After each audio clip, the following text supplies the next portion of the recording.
Hi, so this is my choice project number 6, and it's about future classroom design. So I'm just gonna explain 10 things to you of what I look at here when I made my classroom. So the first thing is my students' table setup.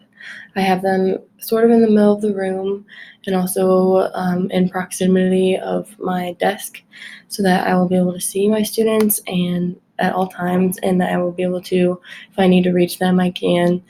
Um, but yet there's still at a certain safe distance where they feel like they're on their own kind of. And so in my future classroom, depending on how many students I have, I'll have either 4 or 5 to a table, um, and they'll be in groups. And I'll place my grouping of students based on either behavior, either if students need more help than others, and things like that. My second thing is over here.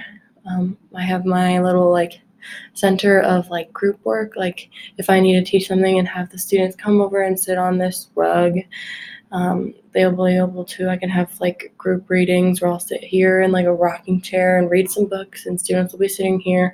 Students can sing songs. We can do dances and watch videos as students sit on the carpet rugs.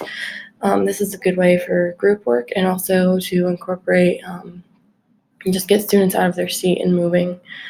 The second thing I have is my kidney table over here.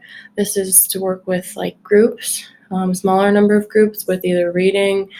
It could be any subject, honestly. You could do you have your leveled readers, and so you could pull them and say hey, I need so and so to come back here, and then have them read to you or you read to them, depending on what they need. Then my third thing over here, I have my computer center, technology center. In the future, I would preferably rather use iPads than computers just because they're more accessible and easier to use, and a lot of students already know how to use them. And so I'd have obviously more than 3, but that's what I could fit on this. But I think technology is a good way to give students a different way of learning and to help them become independent with figuring out how to use technology in a beneficial way. And so, yes, that's my technology center. This area right here with this round circle uh, carpet and then this round table would be either an art center or a game center, depending on what the students use it for. I'll have both of those supplies for either have games or you can do art. Just depends. But this is a center where students can just come, and whenever we do centers, they can split up into groups, and one group can go there and play games and do art. This is a good way to get students used to working together and playing together, and also just giving them a sense of creativity. My fourth thing is my reading center over here. I have shelves for books. I'll have lots of books. And I have a book stand in the middle just for some fun. And I have different types of seating. I have bean bags, chairs, and a couch. Students can either sit on those or on the floor, or wherever's most comfortable for them. And I strategically put this in the corner because it's kind of away from everything and it's more quiet, preferably. And so students will be able to just enjoy reading. And yeah. My fifth thing over here is this blue counter space and a sink. This will be my maker space section in my classroom where students can come over and just get creative and build things. I'll have things hanging on the walls. I'll have task cards for students to be able to look at and be able to build things off of the task card. And I'll have a task card saying build a bridge going from one desk to another. And so students will be able to use the materials there and build it um, as we break up into centers.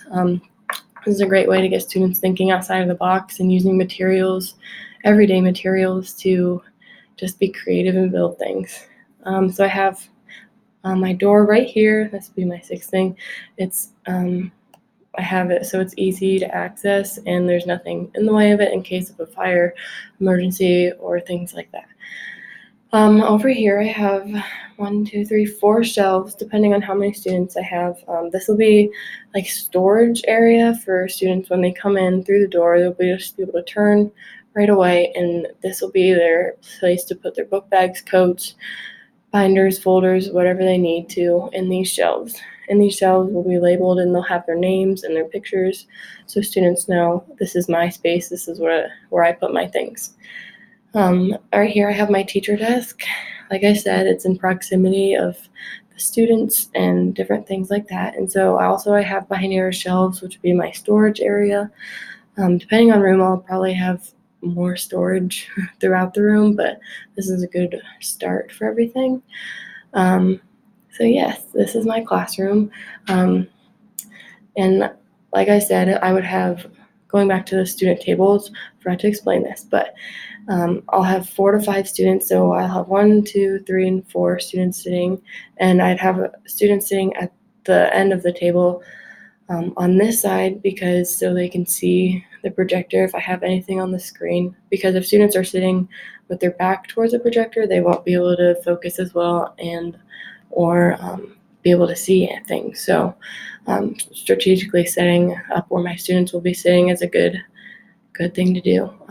So yes, this is my future classroom and my choice project number 6. Thank you.